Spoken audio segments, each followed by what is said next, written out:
Good morning. You could literally hear a pin drop.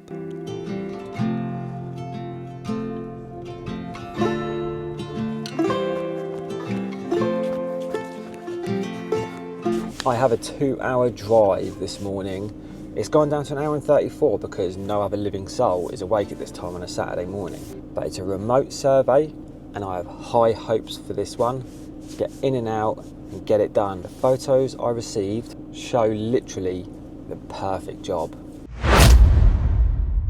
And I'm going to play a game with you today. I am going to sneak in this video clues to where I am in the country and see if you can guess and leave it in the comments below. This job's going to be a dream. So this is where the charger's going, and my customer has put a draw wire in for me which goes underneath the suspended floor, and then in the understairs cupboard I have an access hatch here with my draw wire. The hole that I have looks like a 25mm hole, which is lovely, but I still don't want to risk not being able to push my cable down attached to this. I'm using the Rompotech cable roller, which you can just sit drums of cable on. But what I am going to do is just strip a bit of this back and tie it onto my draw wire. This is the high tough version.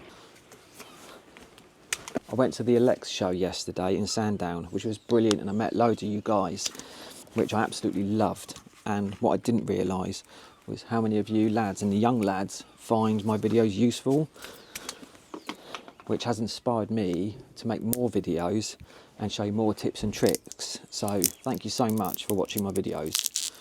I do really appreciate it.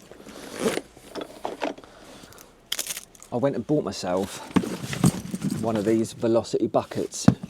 So inside it you can put loads of tools and stuff. I've been using this over the last week and I found it very useful for like carrying materials into the job, taking them out and then converting it into a bin, because I always use bin liners but they always fall over and they're no good, or they can blow away. Lots of seagulls around where I am, so that turns into like a perfect size bin, which means you can keep the job tidy as you go along. My customer today is actually a qualified spark himself, but he's no longer on the tools, and he could easily do this job himself. We talked about time served, pyro, all this sort of stuff, and he's used terminology that I know only a sparky would use. So why hasn't he done this on his own? And there's a couple of reasons. One, he hasn't got the test equipment to test it, can't certify it, and he wants his house insurance to be valid. So you may watch my videos and think that you can do this job yourself, but is it worth risking your house insurance if it all goes wrong? And I like working for customers like this because it's quite humbling that they found me on YouTube and they've seen my work and decided that it's good enough for their own home. So he's pulled in a bit of data cable, and I've just stripped this back like this, which means that without the outer sheath now, I can tie that on and it's going to go down that hole nicely. The weather's quite cold, and what you'll find is that the tape splits like that. Now when you're feeding this, poke this cable down the hole, and where I'm putting this cable in on my own, I'm going to get the end of the cable and push it in as well, so it's not going to get snagged on this brickwork. And hopefully I'm going to be able to pull that straight through. The cable's snagged, which means I'm just going to feed a load of this down and see if I can give it a wiggle and get it through.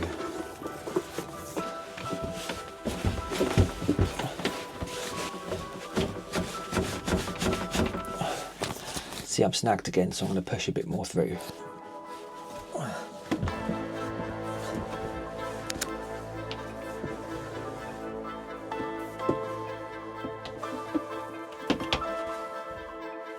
I want to bring my cable up in a straight line into this consumer unit, so I need to drill a hole through this floor.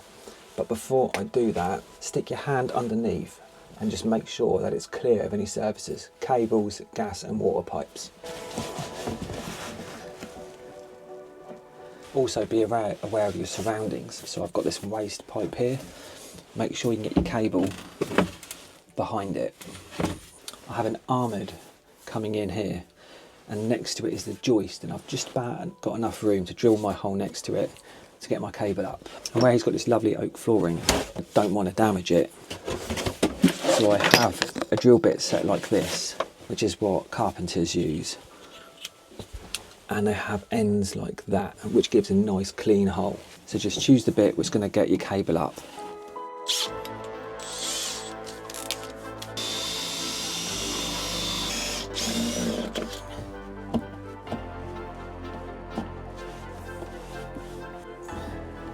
Make sure you bring up enough EV Ultra for the cable to go in the consumer unit.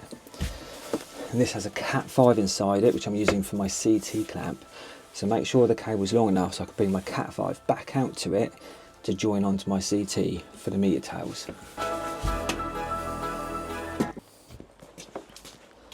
It's a bit drizzly where I am today, in the east of the country. So canopy's up, worktops out. And the SOTA workshop is set up in literally about a minute.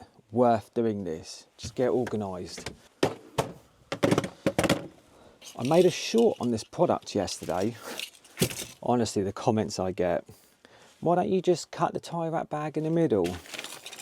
That's exactly what I've done here, but I cut it too far down, which means all my tie wraps fall out. So what I like to do is problem solve or find better ways of doing things. And I stumbled across this, which is simply just a clamp that you can pop your tie wraps in with a carabiner. You can clip it to your work bag or your trousers and you're away to go, and it automatically tightens up. I know you can just put a slot in the tie wrap bag. You can get these on Amazon for like a couple of quid. Just look for tie wrap holder or something. I don't have any affiliate links, just trying to show you cool stuff. Today's charger is the Ultra Black Hypervolt.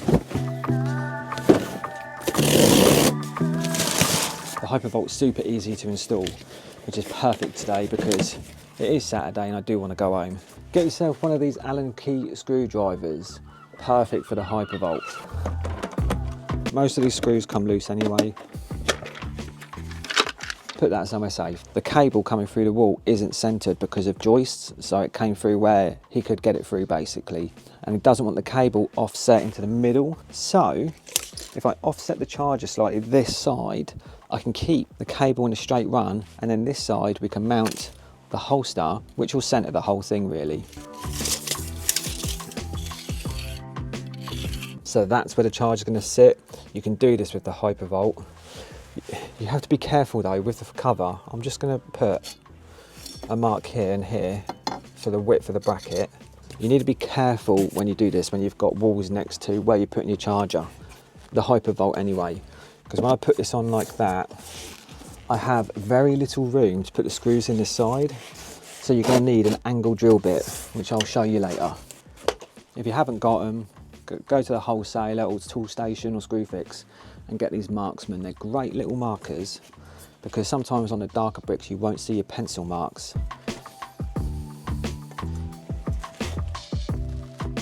I forgot my level.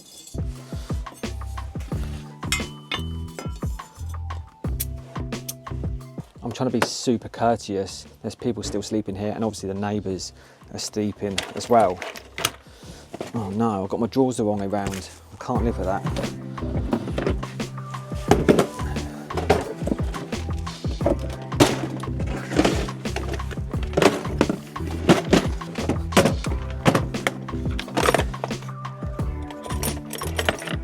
So what I've got is these Bosch bits, and they're really good. They're sort of like the Cobalt ones, and you don't have to have it on hammer to drill into brickwork.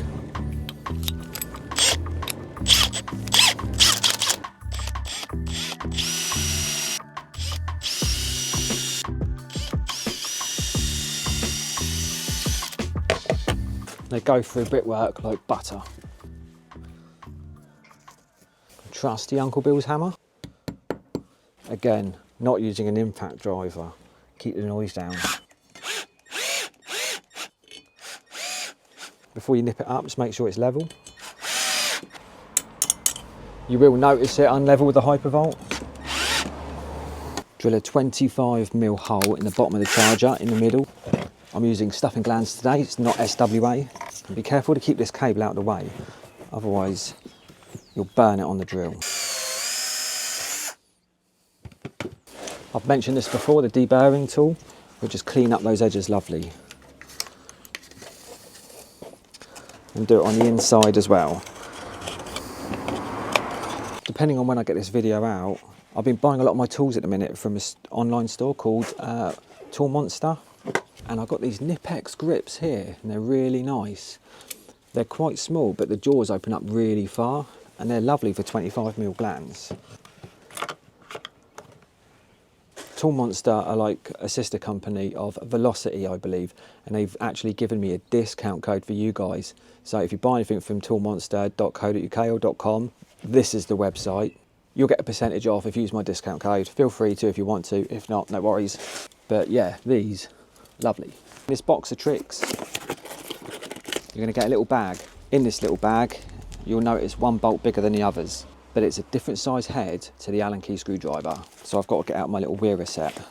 Wearer, whatever. The downside to this is it's got like, you pop it in there and you lock it in like that, but where I've used my tools in the rain quite a lot, that's completely seized now and I can't lock it in, so it falls out, so I need to be careful. Uncoil some of the cable and just plop the charger in place. And then that bigger bolt, just nip it up. Piece of cake. I'm even refraining from using my spit gun today. So if you haven't got a spit gun, get some of these drill bits, they're well worth it.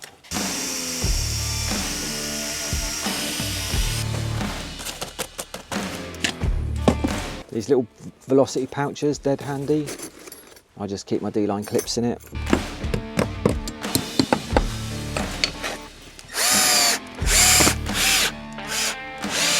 Reel off enough cable to reach the top of the charger minimum. So I have enough cable length for my CT connections. These are the CK step cutters. They're good for EV Ultra. Now at this stage, I already start packing my gear away. Cable, done with it. Rumpotech, done with it. Put it away. This EV Ultra cable, honestly, it just takes seconds to make it off. And I haven't got to be too exact here because I can push some slack down into the cavity. So this is literally as quick as you can strip this.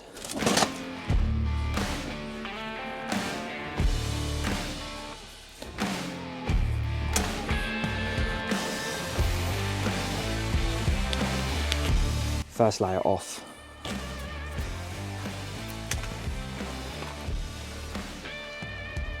You all right? Thank you, Roll. You're a star. Thank you so much. Okay? Yeah, good.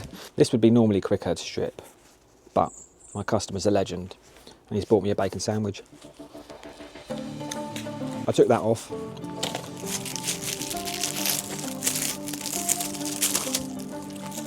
You'll get a little bit of string in it, just cut that off. That string is for stripping it, but I don't use that. And then get your cable, pop it up through your stuffing gland. Just so the black, you can just see the black at the top. Get your lovely little Nipex grips, nip it up so it doesn't come out. And then do up your D-line clips. But don't pull the cable down because you'll bow this and then you'll struggle getting the cover on. So make sure that's up hard. And then do your first clip and then just follow it down. And when you get to the bottom, this cable is nice and flexible, so you can just push it into the clip and you'll get a nice clean finish. I like to wrap jobs up as I go. So get your all-weather sealant. This driveway is sloped, so I'm not worried about water getting in there too much. But either way, bang loads of this in and stick the nose right in the hole to get to the other side of the course of brick so you fill it up properly. Now prepare the cable ends. I like to put a little bit of a loop on my conductors, just because I know other chargers such as the Zappi, the terminals for that are up here. So I want to make sure if this ever gets swapped over, there's still enough cable length for an easy swap. The hypervolt terminals, they're screw terminals. So my personal preference is to put ferrules on the ends. Even though this is solid core stranded, when you nip it up, they still do spray apart. And with this, it will give it a proper tight, solid connection. When you strip these conductors back, strip them so they're proud of the ferrule. And then nip off the excess copper.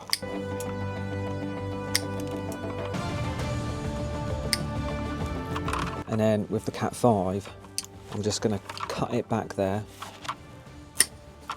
And then I just use my croppers to strip this. And just score it gently.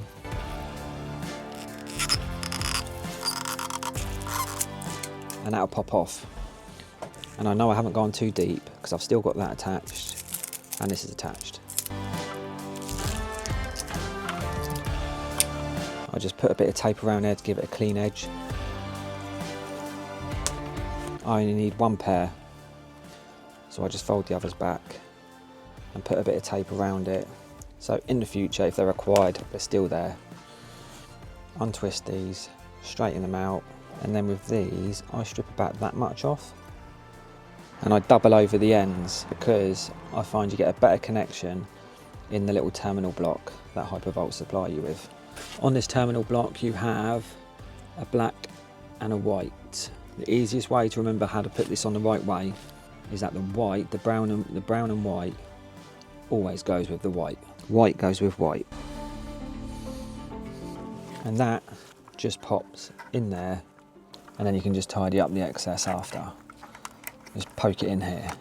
This end is essentially ready for testing now. So I'm going to go in with my tools, my RCBO, and take this CT clamp in with you as well. Again, prep is key for this part. If you want to be quick and efficient, so I've brought in with me RCBO, a Wago box for my CT clamp, my stuffing gland for the CT, for my Cat 5 to pass back through, ferrules, Wagos. Make sure you've got a light, and he has this lovely new fuse box consumer unit. And before I turn it off at the main switch, I'm just going to check all the RCBOs using the test button there, just to make sure it all functions properly still.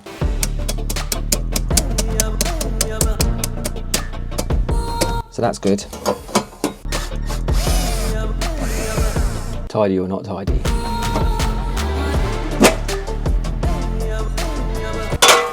It's nice. So for the young lads that don't know, the only part live of this board now are these meter tails going into the top of this switch. Now that the switch is off, everything here, including this buzz bar, is now dead. These boards get sprayed, so that 25mm hole is still going to be a bit tight, so you should deburring tool and just get rid of that excess paint. Which means my gland will pop in lovely now.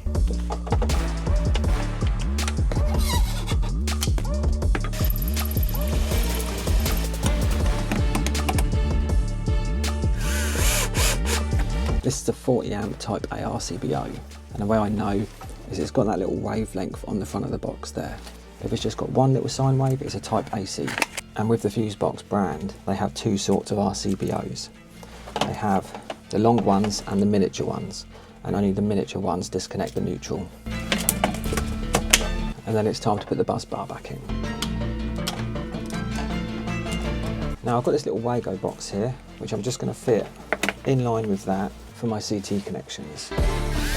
Depending on what charge you're installing, the Hypervolt CT comes with about 1 meter on it, but if you install like the Ohmi, it comes with literally that much.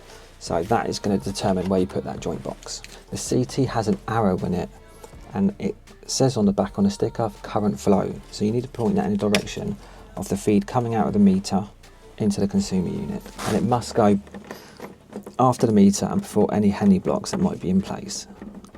So that's the CT bit done. I'm going to do a full video on testing, so keep an eye out for that, and subscribe to my channel if you want to see that.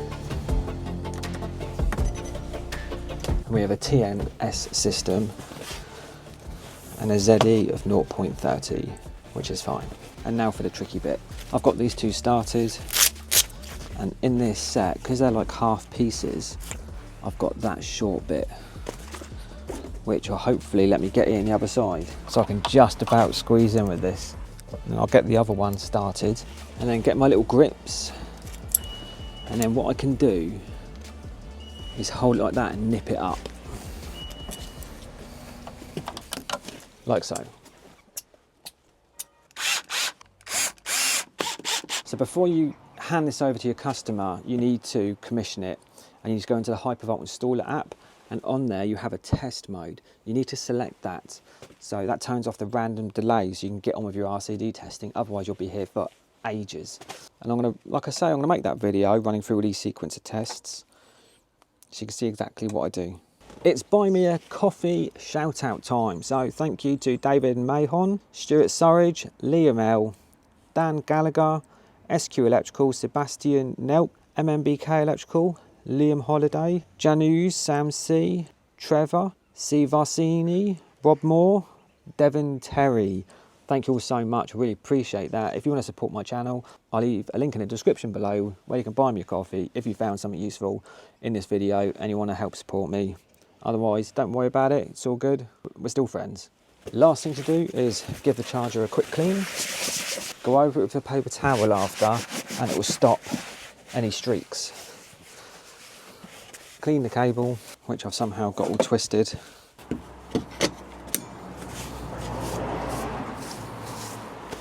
Now hand it over to the client, and most importantly, subscribe to my channel.